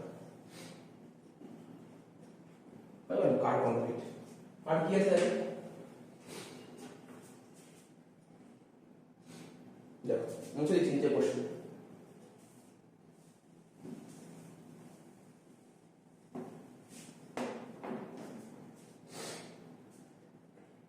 তাহলে she is provided with sweeper and domestic servant, তাহলে দেখো সুইপার দিয়েছে এন্ড ডোমেস্টিক সার্ভেন্ট। কত করে স্যালারি ভ্যালু কি বলেছে? স্যার বলেছে 300 টাকা আর 600 টাকা, এবং টাকা পে করছে কে? এমপ্লয়। আমরা জানি এমপ্লয় যা পে করে সেটা চলে আসে পার্টিতে। 900 × 12 কত? 10,800।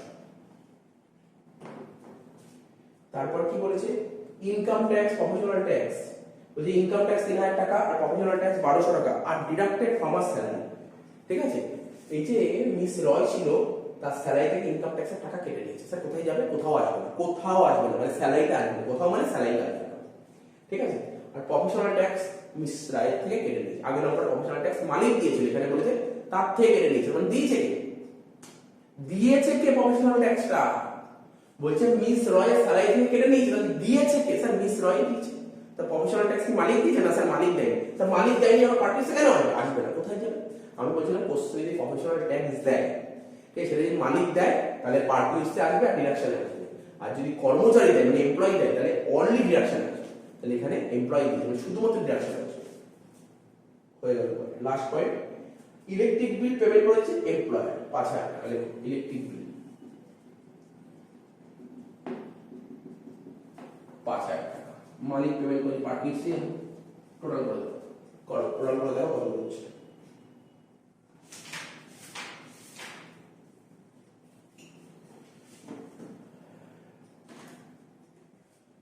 টোটাল করে দাও 1,80,000 যোগ 48,000 যোগ 24,000 যোগ 4,800 যোগ 10,800 যোগ 2,280 যোগ 1,950 যোগ 32,400 যোগ 10,800 যোগ 5,000 কত হচ্ছে?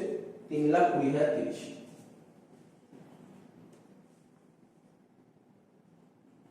এটাকে বলে গ্রস ইনকাম ফ্রম স্যালারি। এরকম অঙ্ক তুমি পরীক্ষায় পেতে পারো। আগের অঙ্কটা এই অঙ্কটা দুটো অঙ্ক ভালো করে করে না, এরকম অঙ্ক তুমি এক্সাম পাবে। গ্রস ইনকাম ফ্রম স্যালারি, ঠিক আছে, এর থেকে করো লেস ডিডাকশন আন্ডার সেকশন 60। প্রথমে লিখো স্ট্যান্ডার্ড ডিডাকশন,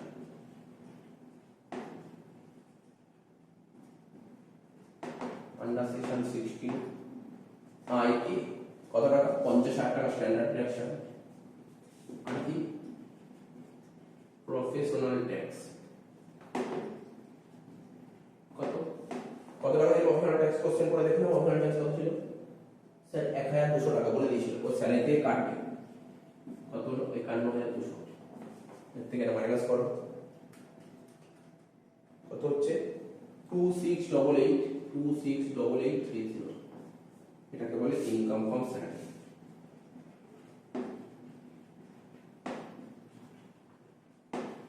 ঠিক আছে, ভালো করে দেখে নাও, এটা কিছুই নেই অঙ্কটার মধ্যে। দেখো এরপরে যে অঙ্কটা করবো এটা মডেল সেটের একটা কোশ্চেন। ঠিক আছে, মডেল সেট কোশ্চেনটা কি বলেছে?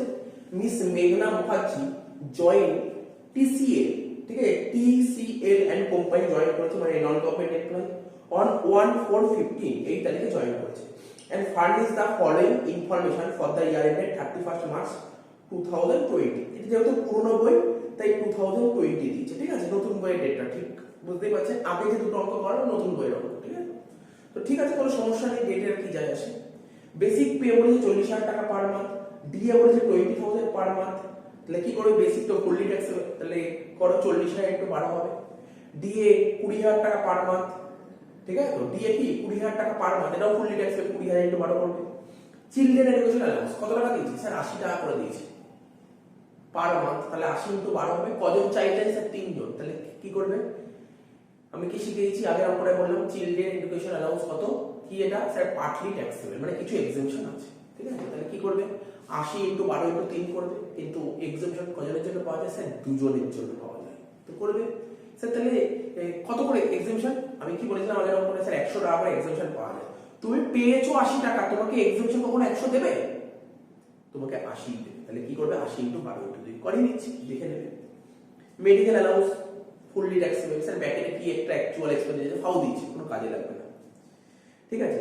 তারপর বলছে she and her employer, she মানে মেঘনা অ্যান্ড হার এমপ্লয়ার মানে টিসিএল কোম্পানি, দুজনেই কন্ট্রিবিউট করেছে রিকগনাইজ প্রভিডেন্ট ফান্ডে। কত পার্সেন্ট? 15%। কি শিখিয়েছি স্যার? এমপ্লয় কন্ট্রিবিউট করলে স্যালারিটা আসে না, এমপ্লয় কন্ট্রিবিউট করলে 80 তে যায়, তাহলে এমপ্লয়ার কন্ট্রিবিউট এখানে আসে। তো এমপ্লয়ার কত percent contribute? 15%। Government of India কি বলছে? যে 12% বেশি যদি কন্ট্রিবিউট করো তাহলে ট্যাক্স দেবো। তাহলে 12% বেশি কত? 3%। 3% ট্যাক্স দিতে হবে। কারণ 3% বেসিক প্লাস ডি এর 3%। হয়ে গেল, ক্লিয়ার? এবার বলেছে interest paid two provident fund 16%। তো 9.5% এর বেশি হলে গভর্নমেন্ট অফ ইন্ডিয়া ট্যাক্স দেবে। কত পার্সেন্ট বেশি? 6.5, এর উপর ট্যাক্স দেবে। ঠিক আছে, কোনো সমস্যা নেই। তাহলে সি ইজ প্রোভাইডেড, তাকে প্রোভাইড করা হয়েছে রেন্ট ফ্রি অ্যাকোমোডেশন। এবার যে এই যে অ্যাকোমোডেশন প্রোভাইড করা হয়েছে, সেই অ্যাকোমোডেশনটা কি মালিকের বাড়িতে থাকছে এমপ্লয়ি, নাকি মালিক একটা বাড়ি ভাড়া করে সেখানে থাকছে, সেটা দেখো। স্যার বলেছে she is provided rent free furnished accommodation in Kolkata having municipal value 80,000। ঠিক আছে, তো মানে এই লাইনটা পড়ে যা বুঝতে পারলাম, বা তোমরা এটাও তোমাদের বলেছি না মাথায় রাখো, যদি কোনো কোশ্চেন এরকম রেন্ট ফ্রি অ্যাকোমোডেশন অঙ্ক দিয়ে যদি মিউনিসিপাল ভ্যালু বা ফেয়ার রেন্ট দেয়, আচ্ছা সবচেয়ে বড় কথা এখানে বলেছে এমপ্লয়ার কত টাকা রেন্ট পে করবে। স্যার এটা তো বলেনি, তাহলে এটা কি করে ভাড়া বাড়ি হচ্ছে? এমপ্লয়ার বাড়িতে থাকছে। ঠিক আছে, এই নিয়ম কি এইটা একটু দেখানো আছে এই অঙ্কটার মধ্যে, এতগুলো যা পয়েন্ট হলো এই পয়েন্টটা দেখিয়ে দেওয়া আছে, আমি দেখাবো এটা। ঠিক আছে, আচ্ছা চলো এটাকে দেখিয়ে দিই নিয়মটা কি, নিয়মটা কি দেখিয়ে দিই। ঠিক আছে, আর আমরা কিসের অঙ্ক করছি? মেঘনা নন গভর্নমেন্ট এমপ্লয়। ঠিক আছে, তো আমি এটা দেখাচ্ছি, এটা এই অঙ্ক রেট না নোট হিসেবে রাখতে পারে, নোট হিসেবে ঢুকতে পারে। Rent free accommodation, accommodation, rent free accommodation. ঠিক আছে, কি বললাম? Rent free accommodation. আগে একটা অঙ্ক বললাম রেন্ট ফ্রি অ্যাকোমোডেশনটা কি ছিল? কি ছিল? টেকেন অন হায়ার, মানে মালিক ভাড়া করে দিয়েছে। আর এখানে কি করব? মালিকের বাড়িতে থাকতে দিয়েছে, তাহলে কি লিখবো? লিখছি it is owned, it is owned by the employer. তাহলে রেন্ট ফ্রি অ্যাকোমোডেশনের অঙ্ক যদি তোমার পরীক্ষায় সেট করে, দু রকম দেবে, মানে দুটোর মধ্যে কোনো একটা হতে পারে, হয় মালিকের বাড়িতে থাকবে আর নালে মালিক ভাড়া করে দেবে। মালিক ভাড়া করে দিলে কেমন হয় সেটা আগের অঙ্কটা করলাম, আর মালিকের বাড়িতে থাকতে দিলে এটা। ঠিক আছে, তো হয়ে গেল স্যার, বুঝতে পারলে? এবার নিয়মটা কি? তোমাকে দেখতে হবে, তোমাকে কোশ্চেন করে দেখতে হবে, তোমাকে বলে দেবে কোন সিটি, সিটি বলে দেবে, সিটি মোস্ট ইম্পর্টেন্ট। ঠিক আছে, তো সিটি কি বলেছে এখানে, কোন সিটি বলেছে? কোনো কোশ্চেন করে এই অঙ্কে কোন সিটি, এই অঙ্কে কলকাতা সিটি বলেছে, এই অঙ্কে বলেছে কলকাতা, কলকাতা। ঠিক আছে, অ্যাকচুয়ালি অরিজিনাল রুল বলে, ঠিক আছে, 25 lakhs। ঠিক আছে, মানে তোমাকে যেই শহরে থাকতে দিতে সেই শহরের জনসংখ্যা যদি 25 লাখের বেশি হয়, তোমাকে যেই শহরে থাকতে সেই শহরের জনসংখ্যা 25 লাখের বেশি হয়, তাহলে 15% অফ স্যালারি। তোমাকে যেই শহরে থাকতে সেই শহরের জনসংখ্যা যদি 10 লাখ থেকে 25 লাখের মধ্যে হয়, তখন হচ্ছে তোমার 10%। তোমাকে যেই শহরে থাকতে সেই শহরের জনসংখ্যা যদি 10 লাখের কম হয়, ঠিক আছে, বিলো 10 লাখ, ঠিক আছে, এটা হচ্ছে অ্যাবাভ।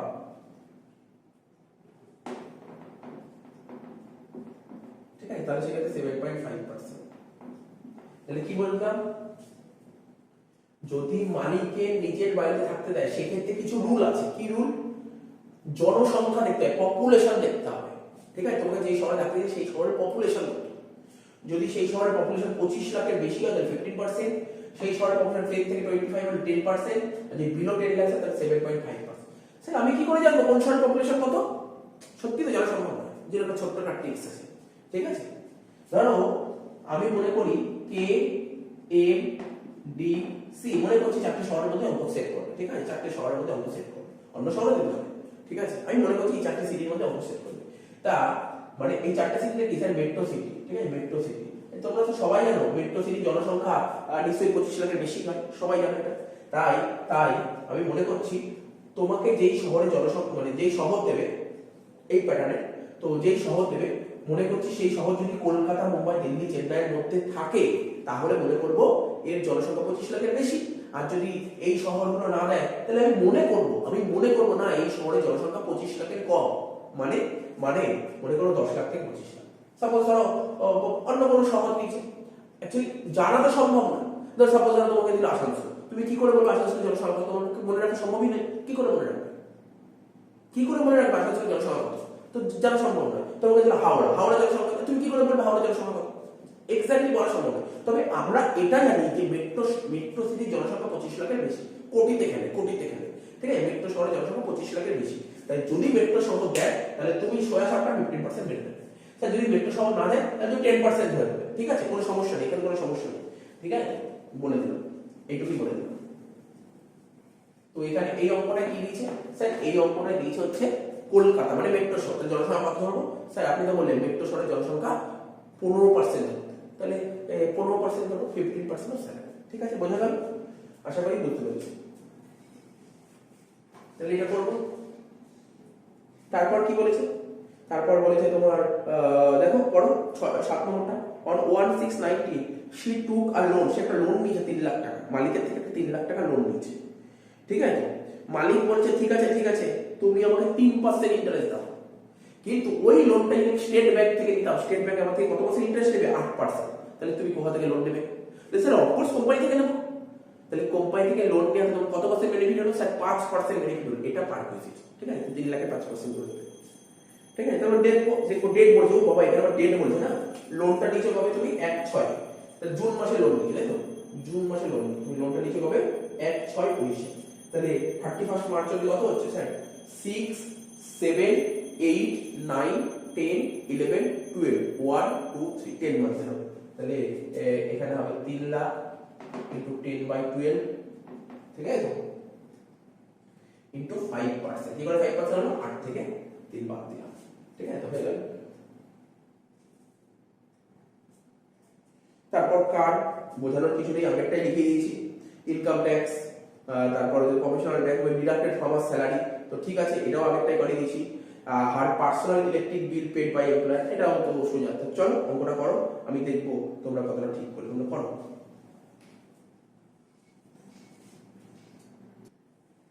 দেখো তোমরা তো অঙ্কটা করলে, দেখো তোমাদের অ্যানসারটা মিলেছে কিনা মিলিয়ে নাও। ঠিক আছে, তো যে কারেক্ট অ্যানসার আমি সেটা করে দিয়েছি, জাস্ট অ্যানসারটা মিলিয়ে নাও। যেটা বললাম, কোশ্চেনে বেসিক স্যালারি বলেছিল 40,000 টাকা করে পার মান্থ, তাই আমরা 40,000 ইনটু 12 করে দিয়েছি। ঠিক আছে, তো 40,000 ইনটু 12 4,80,000 লিখে দিয়েছি। ডিআরএস অ্যালাউন্স ফুললি ট্যাক্স আমি আগেই বললাম, 20,000 ইনটু 12 2,40,000। চিলড্রেন এডুকেশন অ্যালাউন্স কত টাকা করে পেয়েছি? অ্যালাউন্স 80 টাকা করে এক মাসে, 12 মাসে 80 ইনটু 12, 3 জন চাইল্ড ইনটু 3 লিখলাম। এর থেকে এক্সেমশন আমরা জানি, চিলড্রেন অ্যালাউন্স থাকলে চিলড্রেন এডুকেশন অ্যালাউন্সে এক্সেমশন 100 টাকা করে পাওয়া যায়। কিন্তু আমি তো কোম্পানি থেকে 80 টাকা পেয়েছি, সেটাতে এক্সেমশন কিন্তু 100 টাকাটা কমে 80 টাকা হয়ে যায়। ঠিক আছে, এটা মাথায় রাখবে। 80 টাকা 12 মাসের জন্য 12। ঠিক আছে, এই যে 12 আর এটা 2 কেন হলো? ম্যাক্সিমাম দুজন চাইল্ডের জন্য এক্সেমশন, তাই 2। এটা ভালো করে রাখবে এই অঙ্কটা, মানে পার্টিকুলার এই পয়েন্টটা মাথায় রাখলে যে কোনো চিলড্রেন অ্যালাউন্সটা বুঝিয়ে যাবে। তোমরা ভাববে স্যার এটা তো 100 টাকা হয়, কেন 80 টাকা হয়? তুমি পেয়েছো 80, তাই মাথায় রাখবে। ঠিক আছে, মাথায় রাখবে এক্সেমশন তুমি 100 টাকায় পাবে। ঠিক আছে, যদি 100 টাকার নিচে পাও, 100 টাকার নিচে তুমি অ্যালাউন্স পাও, তাহলে সেই টাকাটাই বসবে। এটা মাথায় রাখবে। এটা দিকে মাইনাস করে এত বললো। মেডিকেল অ্যালাউন্স ফুললি ট্যাক্স এর 2000 বার করে 24,000। এমপ্লয়ার কন্ট্রিবিউট আরটিএ বলার পেছনে 12% এর অতিরিক্ত লাগতে হবে। 15% কন্ট্রিবিউট হচ্ছে, তাহলে 3% এর উপর ট্যাক্স নেবে গভর্নমেন্ট। তাহলে বেসিক আর ডিএ 4,80,000 2,40,000 যোগ করে দিলাম। এটাও বলার পেছনে একই point, common point, interest credit to RTF in access of 9.5% per annum।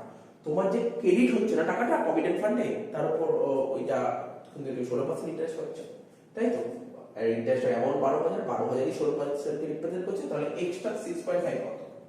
তাহলে গভর্নমেন্ট বলে 9.5 এর এক্সট্রা হলে আমি ট্যাক্স দেব। এটাও হয়ে গেল, কিন্তু সব হয়ে যাচ্ছে। Perk uses under 72 rent free account, কিছুক্ষণ আগে বোঝালাম। কোশ্চেন পড়ে দেখতে হবে, কোম্পানি থেকে যে তোমাকে অ্যাকোমোডেশন দিচ্ছে সেটা কি কোম্পানিতেই তুমি থাকতে পারছো, মানে মালিকের বাইরে তুমি থাকছো, নাকি মালিক একটা ঘর দেখে দিয়ে সেখানে তুমি থাকছো? না স্যার, এটা তো মানে মানে কি বলবো, স্টাফ কোয়ার্টার। পাতি কথায় বলে স্টাফ কোয়ার্টারে তুমি থাকছো। স্টাফ কোয়ার্টারে থাকলে তোমাকে দেখতে হবে কোন কোন সিটি, সেই সিটিটা কোনটা। তাই কোশ্চেন সিটি তো বলেছে কলকাতা, তো কলকাতা সিটিতে যদি হয়, তার মানে কলকাতা সিটি, আমি বলি কলকাতা জনসংখ্যা কত হবে? 25 লাখের বেশি। কলকাতা জনসংখ্যা 25 লাখের বেশি, তাহলে 15% অফ স্যালারি। দেখো তাই লিখেছি। What is rent fee account, it is owned by the employer, এটা মালিকের বাড়িতে। তো নিয়ম কি, কলকাতায় বাড়ি, কলকাতা জনসংখ্যা 25 লাখের বেশি, ঠিক আছে, যদি কোনো শহরে জনসংখ্যা 25 লাখের বেশি হয় তাহলে 15% করতে হয়, 15% অফ স্যালারি। তো স্যালারি কি করে বেরোবে, এরকম কি স্যালারি বেসিক প্লাস সমস্ত অ্যালাউন্সেস এই অঙ্কে। বেসিক ছিল 4,80,000 আর সমস্ত অ্যালাউন্স কোনটা, এটা এটা এটা এটা, দেখো তাই লিখেছি, তাই না, 1 2 3 1 2 3, ঠিক আছে, টোটাল কত হলো, এত টাকা স্যালারি হলো, এর উপর 15% করে এত টাকা বেরিয়ে গেল, ঠিক আছে। এইবার এটা তো হয়ে গেল। এবার কোশ্চেনে দেখতে হবে, ধরো এমপ্লয়িকে ফার্নিচার দিয়েছে, এখানে কোশ্চেনে বলেছে এমপ্লয়িকে একটা ফার্নিচার দেওয়া আছে, কত টাকা, 40,000 টাকা ফার্নিচার। এবার দেখতে হবে এই ফার্নিচারটা কি মালিকের ছিল, যদি মালিকের থাকে, অর্থাৎ এই ফার্নিচারটার মালিক যদি এমপ্লয়ার হয় তাহলে 10% ডেপ্রিসিয়েশন চাপাতে হবে, 10% ডেপ্রিসিয়েশন চাপাতে হবে। স্যার যদি মালিকের না থাকে তখন মালিক ভাড়া করে দেবে, বললো ফার্নিচার যেখান থেকে ভাড়া নিয়েছে প্রতি মাসে 500 টাকা করে দিতে হবে, 500 ইন্টু মানে 6,000 টাকা।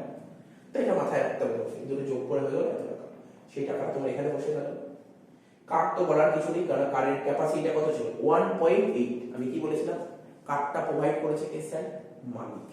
কারেন্টের খরচা করেছে কে, স্যার মালিক। কার্ডটা কি পারপাস হয়েছে, স্যার বোথ পারপাস। ক্যাপাসিটি কি 1.8, তাহলে কি ছিল 2400 প্লাস 900 ইন্টু 12, 2400 টাকা কারের জন্য, 900 টাকা ড্রাইভার ছিল, করে হলো। সার্ভেন্ট স্যালারি বলেই দিয়েছে, সার্ভেন্ট স্যালারি কত কোশ্চেন বলেছিল 2000 টাকা, দেখো কোশ্চেন দেখলাম সার্ভেন্ট স্যালারি কত ছিল 2000 টাকা, আর গ্যাস বিল কত ছিল 9000 টাকা। দেখবে কিন্তু এগুলো কিন্তু পার অ্যানাম ছিল, মানে 2000 টাকা লিখেছি, ঠিক আছে, যদি পার মান্থ বলতো 12 দিয়ে গুণ। গ্যাস বিল 9000 টাকা লিখেছি।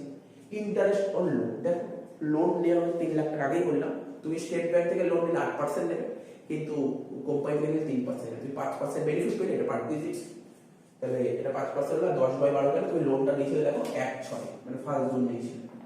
স্যার কি বলতে বলতে স্যার এখানে তো 19 লেখা ছিল, ঠিক আছে, অ্যাকচুয়ালি এটা পুরোনো বইগুলো 19 লেখা আছে, ঠিক আছে, যদি নতুন বই লেখা থাকে একদম কারেন্ট ডেট থাকবে, কারেন্ট ডেট 19 সালটার জায়গায়, ঠিক আছে, 19 সালের জায়গায় তোমার এটা 21 থাকবে, তো সমস্যা নেই, 2 বছরের পুরোনো বই তাই এরকম ডেট হয়েছে। ইলেকট্রিক বিল বলে দিয়েছিল 12,500, এমপ্লয়ার পে করে লিখে দিয়েছি, হয়ে গেল। গ্রস ইনকাম ফ্রম স্যালারি, এই করে যোগ করে এটা লিখলাম, এই সব করে যোগ করে এত হলো গ্রস ইনকাম ফ্রম স্যালারি।